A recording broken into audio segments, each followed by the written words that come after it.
Hello friends, myself Subhajit. আমরা আজকে যে চ্যাপ্টার নিয়ে ডিসকাস করব সেটি হলো পিরিয়ডিসিটি ইন প্রপার্টিজ, অর্থাৎ classification of elements and periodicity in properties. আমরা 9-10 অলরেডি পড়েছিলাম পিরিয়ডিক টেবিল সম্পর্কে, এবং এটা খুবই ইম্পর্টেন্ট, কারণ আমরা কেমিস্ট্রিতে এখনো পর্যন্ত যে 118 এলিমেন্টস ডিসকভার হয়েছে সেইগুলোর কি কি জেনারেল প্রপার্টিস আছে বা সেইগুলোর অ্যারেঞ্জমেন্ট কি করে হয়েছিল সেগুলো কিন্তু আমাদের জানাটা খুবই ইম্পর্টেন্ট। সেইগুলো নিয়ে এই চ্যাপ্টারটা বলা হয়েছে। তো আমাদের বোর্ড এক্সাম বা বিভিন্ন কম্পিটিটিভ এক্সামের জন্য এই চ্যাপ্টারটাকে দুটো পার্টে ডিভাইড করা যায়। একটা পার্টে আছে যে general properties, general characteristics of those elements, and আর একটা পার্টে বলা যেতে পারে কিছু কিছু ডিফারেন্ট প্রপার্টিস আছে, যেমন আয়নাইজেশন পোটেন্সিয়াল, ইলেকট্রোনেগেটিভিটি, সেগুলো আমরা পরে আসব। তো সেইগুলো কিভাবে বিভিন্ন এলিমেন্টকে অ্যাফেক্টেড করে।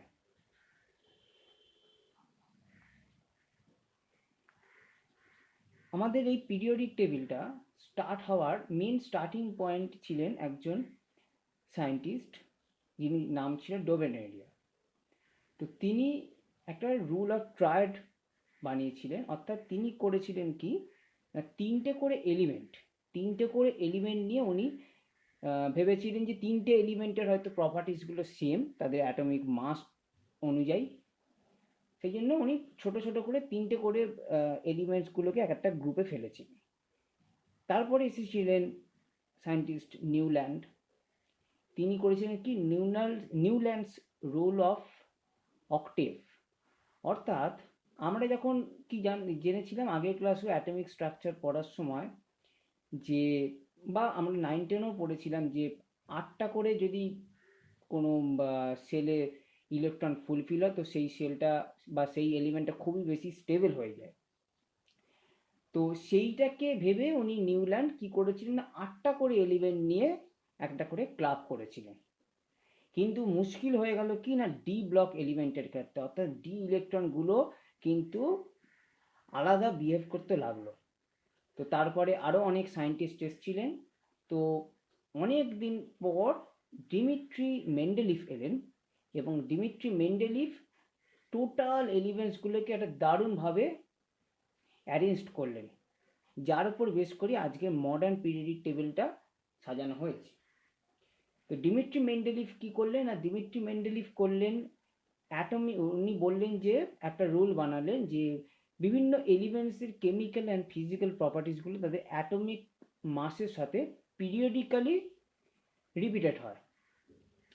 তো কিন্তু মেন্ডেলিভ কিছু কিছু এমন এলিমেন্টস পেলেন, অর্থাৎ মেন্ডেলিভ যেটা করেছিলেন, মেন্ডেলিভ কিন্তু গ্রুপগুলোকে এইভাবে সাজিয়েছিলেন, অর্থাৎ ধরা যেতে পারে 1, 2 এইভাবে রোমান লেটারে উনি কিন্তু সাজিয়েছিলেন, 3 এইভাবে। কিন্তু কিছু কিছু এমন এলিমেন্টস পেয়েছিলেন মেন্ডেলিভ যাদের হয়তো প্রপার্টিসগুলো কিছু কিছু ক্ষেত্রে সেম, আবার কিছু কিছু ক্ষেত্রে আলাদা। তো ওই জন্য উনি এক একটা গ্রুপের আবার উনি সাব গ্রুপ করেছিলেন, এ বি এক্সেট্রা করে। এগুলো তোমরা বিভিন্ন বইতে পাবে। তো সেইটা একটা মেন্ডেলিফের খুব বড় ফল্ট ছিল। কিন্তু মডার্ন পিরিয়ডিক যেটা টেবিল করা হয়েছে, তো সেইখানে এই রকম কোনো রকম রোমান লেটার ইউজ করা হয়নি। তো কী করা হয়েছে না, মডার্ন পিরিয়ডিক টেবিল বলে গ্রুপ 1 to 18, গ্রুপ হচ্ছে 1 to 18 অ্যান্ড পিরিয়ড হচ্ছে 1 to 7। পিরিয়ড মানে হচ্ছে যেগুলো আমাদের হরাইজন্টাল যে লাইনগুলো আছে, আর গ্রুপ মানে হচ্ছে যেগুলো আমাদের ভার্টিক্যাল অর্থাৎ কলামগুলো। তো গ্রুপ বলা হচ্ছে 1 to 18 অ্যান্ড পিরিয়ড বলা হচ্ছে 1 to 7। এইবার যদি তোমরা যে কোনো বইয়ের মডার্ন পিরিয়ডিক টেবিলটা দেখো, তো সেইখানে দেখতে হবে পিরিয়ড টেবিলটাকে মোরাললেস এইরকম দেখতে। তো আমরা এই S D P and F এর মানেটা কি হলো না, এইখানে এস ইলেকট্রন দিয়ে স্টার্ট হবে, এইখানে ডি ইলেকট্রন দিয়ে স্টার্ট হবে, এখানে পি দিয়ে স্টার্ট হবে অ্যান্ড এখানে এফ দিয়ে। তো আমরা আগের ক্লাসে কি পড়েছিলাম না, 1s2 2s2 ইত্যাদি ইত্যাদি দিয়ে আমরা ইলেকট্রনিক কনফিগারেশনটা করেছিলাম। তো আমাদের যদি এখানে ধরা যাক আমাদের ফার্স্ট এলিমেন্ট হচ্ছে হাইড্রোজেন, দেন হিলিয়াম। ওকে, ফার্স্ট এলিমেন্ট হচ্ছে হাইড্রোজেন, দেন হচ্ছে আমাদের হিলিয়াম, অ্যান্ড দেন হচ্ছে লিথিয়াম বেরিলিয়াম ইত্যাদি। তো আমরা যদি লিথিয়ামের ইলেকট্রনিক কনফিগারেশন করি তাহলে আমরা কি দেখবো না, 1s2 2s1। বেরিলিয়ামের কি দেখবো, 1s2 2s2। অর্থাৎ এইটা যদি গ্রুপ 1 হয় আর এটা যদি গ্রুপ 2 হয়, তাহলে আমরা দেখতে পাচ্ছি গ্রুপ 1টা রিপ্রেজেন্ট করছে এই 1টাকে, অর্থাৎ 1s2, অ্যান্ড 2s1 এই 1 ইলেকট্রনটাকে।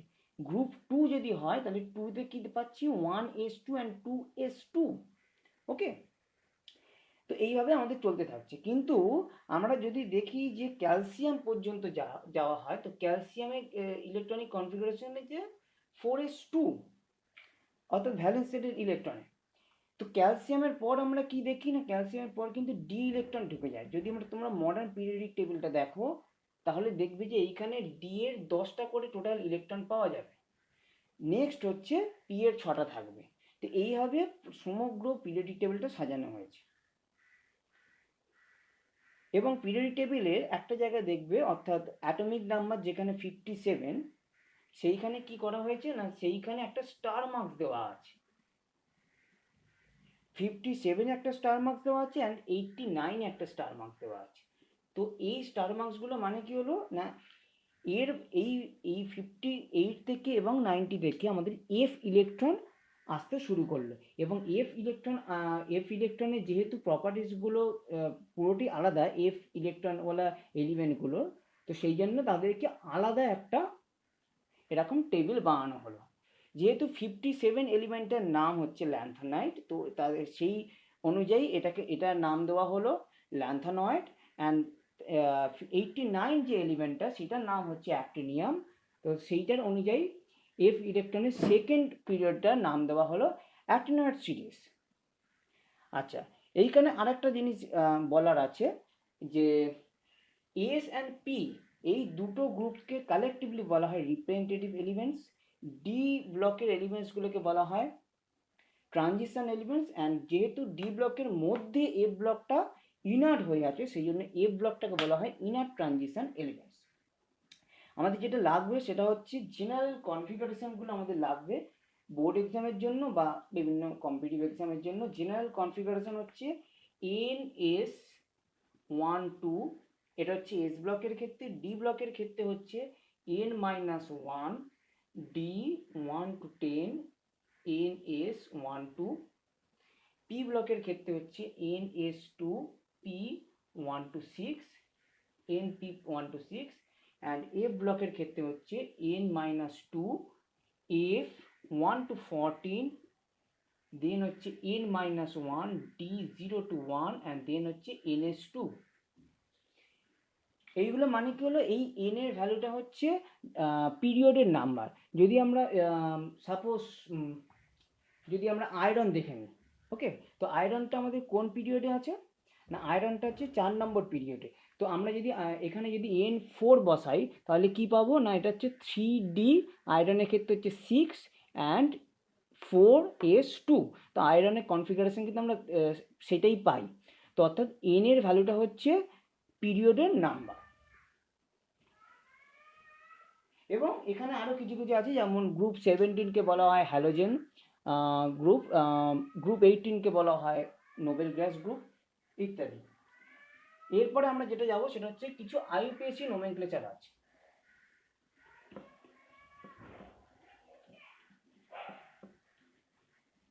আইউপিএসি নোমেনক্লেচার কি করেছিলেন না, সায়েন্টিস্টরা বললেন না যাদের জেড গ্রেটার দেন 100, অর্থাৎ অ্যাটমিক নাম্বার গ্রেটার দেন 100, তাদের জন্য কিছু আইউপিএসি নোমেনক্লেচার করেছিলেন। অর্থাৎ 0, 1, 2, 3, 4, 5, 6, 7, 8, 9 এইগুলোর জন্য কি কি করেছিলেন, জিরোর জন্য করেছিলেন নীল, অর্থাৎ অ্যাব্রিভিয়েশন হচ্ছে এন। 1 এর জন্য করেছিলেন আন, 2 এর জন্য বাই, 3 এর জন্য ট্রাই, 4 এর জন্য হচ্ছে কোয়াড, 5 এর জন্য হচ্ছে penta, hexa, hepta, octa and non. তো এগুলো কি বলা হচ্ছে না, যদি সাপোজ বলা যাক 120 এই অ্যাটমিক নাম্বারে একটা এলিমেন্টের আইউপিএসি নোমেনক্লেচার কীভাবে লিখতে হবে না, এইটার জন্য আন, অর্থাৎ 1 এর জন্য আন লিখবো, 2 এর জন্য লিখবো বাই অ্যান্ড 0 এর জন্য লিখবো নাল অর্থাৎ নীল। তাহলে এবং লাস্টে একটা আইইউএম অ্যাড করতে হবে, আইইউএম। তাহলে এটার নোমেনক্লেচারটা কী হবে, ইউবিএন। ওকে, ইউবিএন। যদি 118 এইটার নোমেনক্লেচার করতে হয় তাহলে কি হবে না, আন অক্টিয়াম, অর্থাৎ এইটার নোমেনক্লেচার হবে ইউইউও। এইটা যে কোনো বইতেই তোমরা পেয়ে যাবে, এইটা একটু জেনে রাখা ভালো। এরপরে আমরা যেটা যাব সেটা হচ্ছে ডায়াগোনাল রিলেশনশিপ।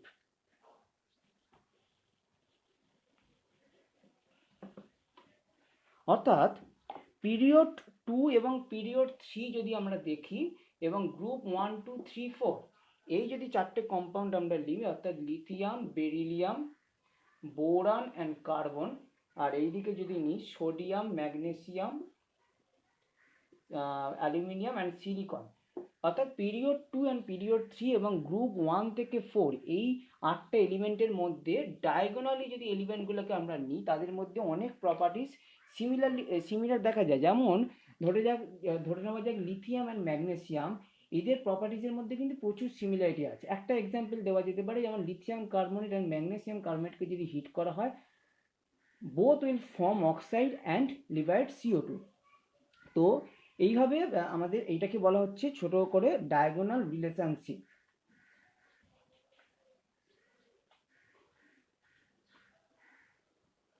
নেক্সট আমরা যে টপিকে যাব সেটার নাম হচ্ছে shielding effect or screening effect. আমরা কি জানি না, যে কোনো নিউক্লিয়াস তার ভ্যালেন্সের ইলেকট্রনকে অ্যাট্রাকশন করে। অর্থাৎ এইটা যদি একটা নিউক্লিয়াস হয়, এটা যদি একটা ভ্যালেন্সের ইলেকট্রন হয় তাহলে সেইটাকে অবভিয়াসলি অ্যাট্রাকশন করবে সেই নিউক্লিয়াসটা। কিন্তু কিছু কিছু এলিমেন্ট এমন পাওয়া যায় যে যাদের এই ইলেকট্রন এবং নিউক্লিয়াসের মধ্যে কিছু কিছু ইনার ইলেকট্রন ক্লাউড থাকে। তো সেইগুলো কি করবে, এই ভ্যালেন্সের ইলেকট্রনগুলোকে অবভিয়াসলি রিপালশন করবে। তাহলে কি হবে না, সেই নিউক্লিয়াস এবং ভ্যালেন্সের ইলেকট্রনের মধ্যে যে অ্যাট্রাকশন ফোর্সটা সেইটা অনেক বেশি রিডিউস হবে, অর্থাৎ অনেক বেশি রিডিউসড হবে due to the presence of this inner electrons. এই ইনার ইলেকট্রনগুলো দেখা যাচ্ছে যে একটা নিউক্লিয়াসকে যেন একটা স্ক্রিন করে রেখেছে, সেই জন্য এইটার নাম দেওয়া হচ্ছে স্ক্রিনিং এফেক্ট। এর যদি অর্ডারটা দেওয়া হয় এবং এখান থেকে তোমরা পেনিট্রেশন এফেক্টও পাবে, তো এই পেনিট্রেশন পাওয়ার, তো এই স্ক্রিনিং পাওয়ার আর পেনিট্রেশন পাওয়ারের অর্ডারটা কি হয় না, অর্ডারটা দেওয়া হচ্ছে NS greater than NP greater than ND greater than NF। কেন, দেখা যায় NS এর অরবিটালটাকে কীরকম দেখতে, সার্কুলার, P এর অরবিটালটা কীরকম দেখতে, এইভাবে, অর্থাৎ ডাম্বেল শেপ। তার মানে দেখা যাচ্ছে যে অরবিটালগুলো যত বেশি ডিফিউজ হবে তার স্ক্রিনিং পাওয়ার বা পেনিট্রেশন পাওয়ার কিন্তু ততটাই কমবে। নেক্সট আমরা যে টপিকে যাব সেটা হচ্ছে এফেক্টিভ নিউক্লিয়ার চার্জ। এই এফেক্টিভ নিউক্লিয়ার চার্জ কি বলছে না, এফেক্টিভ নিউক্লিয়ার চার্জ বলছে Z star equals to Z minus sigma. এইটা কি না, এই সিগমাটা হচ্ছে আমরা যেটা আগের বারে যেটা পড়লাম স্ক্রিনিং কনস্ট্যান্ট, সেইটাকে বলা হচ্ছে সিগমা। ওকে, অ্যান্ড জেডটা হচ্ছে অ্যাটমিক নাম্বার, জেড স্টারটা হচ্ছে এফেক্টিভ নিউক্লিয়ার চার্জ। তো এই সিগমাটা অর্থাৎ স্ক্রিনিং কনস্ট্যান্টটা বের করার জন্য স্ল্যাটার্স রুল বলে একটা জিনিস আছে, তো সেইটাকে আমাদের দেখতে হবে। সেই স্ল্যাটার্স রুলটা কি বলছে না, ধরা যাক আমাদের ইলেকট্রনিক কনফিগারেশনগুলো আমরা কীভাবে লিখি, এইভাবে লিখি 1s2 2s2 1s 2s 2p, দেন আছে 3s 3p 3d 4s 4p etcetera.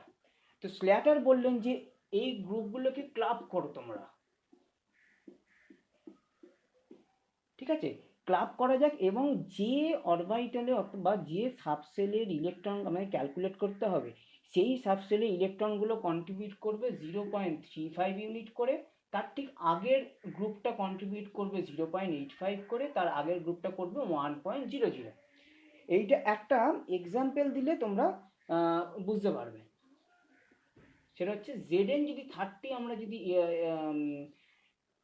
ধরে নেওয়া যায়, তাহলে Zn30 আমাদের ইলেকট্রনিক কনফিগারেশনটা কি 1s2 2s2 2p6 3s2 3p6 3p6 দেন হচ্ছে 3d10 4s2। ওকে, তো আমাদের যদি দেখা যায় যে সিগমা 4s আমাদের ক্যালকুলেট করতে হবে, তাহলে কি করতে হবে না 4s এর দুটো ইলেকট্রন আছে, যে সাবশেলে ইলেকট্রন আমাদের ক্যালকুলেট করতে হবে অনলি একটা করে ইলেকট্রন আমরা মাইনাস করব, অর্থাৎ 1 ইন্টু 0.35 প্লাস কি লিখবো না 18 ইন্টু 0.85 প্লাস 10 ইন্টু 1। দেখো এইখানে একটা ইলেকট্রন আছে, তার আগের যে 3 নম্বর যে এই টোটাল গ্রুপটাতে আছে কটা 18 ইলেকট্রন, 10 6 2, তার আগে আছে 10টা, অর্থাৎ আমাদের এইটা করে আমাদের পাবো একটা ভ্যালু না 25.65। এটা করে আমরা ইজিলি আমরা জে স্টারটাও ক্যালকুলেট করতে পারবো। যদি আমাদের দেখা যাক যে সিগমা 3D যদি ক্যালকুলেট করতে হয়, তাহলে কি হবে না 3Dর ক্ষেত্রে হবে 9 into 0.35 plus 18 into 1 equals to 21.15, অর্থাৎ এই যে 0.35 0.85 এবং 1 এইটা কিন্তু only applicable for NS and NP সাবসেলের ক্ষেত্রে। যদি ডি সাবসেল চলে আসে সেখানে কিন্তু 0.85 ভ্যালুটা কোনো মিনিংলেস থাকে। তাহলে সেইখানে কি ধরতে হবে না যে ডি সাবসেলের ক্ষেত্রে ইলেকট্রন ক্যালকুলেট করতে হবে সেটার জন্য 0.35, আর তার আগে অর্থাৎ তার লেফট সাইডে যতগুলো ইলেকট্রন থাকবে সবকটা ক্ষেত্রে 18টা করে। শুধুমাত্র যদি 1s ইলেকট্রন ক্যালকুলেট করতে হয় অনলি ফর 1s, সেইখানে 0.30 ভ্যালুটা আমাদের ইনস্টিড অফ 0.35 ধরতে হবে, বাকি সব ক্ষেত্রে এই ভ্যালুটা সেম। এইটার একটা দারুণ অ্যাপ্লিকেশান আছে, যেরকম আমরা আগের দিন যেটা দেখেছিলাম সেটা হচ্ছে পটাশিয়ামের ক্ষেত্রে, অর্থাৎ পটাশিয়াম যেটা 19, পটাশিয়ামের ক্ষেত্রে 4s আগে ঢুকবে না 3Dতে আগে ইলেকট্রন ঢুকবে। তো সেইটা দেখা যাক। আমরা আগের দিন দেখেছিলাম কি 4s এর এনার্জি কম বলে 4s আগে ইলেকট্রনটা ঢোকে। তো এইখানে আমাদের দেখা যাক যে এইটা এই রুলটা সেই ক্ষেত্রে অ্যাপ্লিকেবল কি না। পটাশিয়াম 19 যদি আমাদের ইলেকট্রনিক কনফিগারেশন লেখা হয় তাহলে লিখতে হবে 1s2 2s2 2p6 3s2 3p6, একটা হতে পারে 3d1 যেটা হয় না, আর একটা কি হয় না 1s2 2s2 2p6 3s2 3p6 4s1, এইটা কিন্তু হয়। ওকে, এটা কিন্তু হয়। তাহলে আমাদের কি দেখা যাক যদি সিগমা যদি 4s ক্যালকুলেট করতে হয় তাহলে কি হবে না 0 ইন্টু 0.35 প্লাস 0 ইন্টু 0.35 প্লাস হচ্ছে 8 ইন্টু 0.85 প্লাস 8 ইন্টু 1,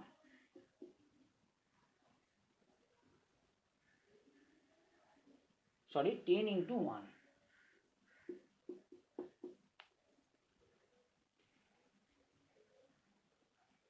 ওকে, তো এইটা করে আমাদের একটা ভ্যালু একটা সিগমার 4s একটা ভ্যালু পাবো। এবার জে স্টার যদি 4s ক্যালকুলেট করতে হয় তাহলে আমরা কি পাবো না দেখা যাবে 2.2। সিগমা 3D যদি আমরা ক্যালকুলেট করি তাহলে আমরা কি পাবো অনলি ডি এর ক্ষেত্রে 0 ইন্টু 0.35 প্লাস কি পাবো না 18 ইন্টু 1, অর্থাৎ এটার ভ্যালুটা পাবো 18। তাহলে জেড স্টার 3D কত পাবো না জেড স্টার 3D পাবো 19 মাইনাস 18 ইকুয়ালস টু 1, অর্থাৎ আমাদের 3Dর জেড স্টারের ভ্যালু কিন্তু অনেক বেশি। তার মানে এখান থেকে আমরা দেখলাম এই 3Dর জেড স্টারের ভ্যালু কিন্তু অনেক কম। তার মানে এখান থেকে দেখলাম যে যার জেড স্টারের ভ্যালু বেশি হবে সেইখানে ইলেকট্রন আগে এন্ট্রি নেবে। এছাড়াও তোমরা D contraction and lanthanide contraction বই থেকে দেখতে পারো, যেটাও কিন্তু খুব ইম্পর্টেন্ট পার্ট। নেক্সট আমরা যে পার্টে যাব সেটা হচ্ছে বিভিন্ন পিরিয়ডিক প্রপার্টিস, অর্থাৎ অ্যাটমিক অ্যান্ড আয়নিক যে প্রপার্টিসগুলো, সেই প্রপার্টিস নিয়ে আমরা ডিসকাস করব, এবং সেইটা করব আমরা নেক্সট ক্লাসে। তো আজকে আমরা যেটুকুনি করলাম সেটা হচ্ছে Slater's rule and different periodic properties সম্পর্কে ডিফারেন্ট যে আইডিয়াগুলো সেগুলো কিন্তু আমরা আজকে দেখলাম। Okay, thank you.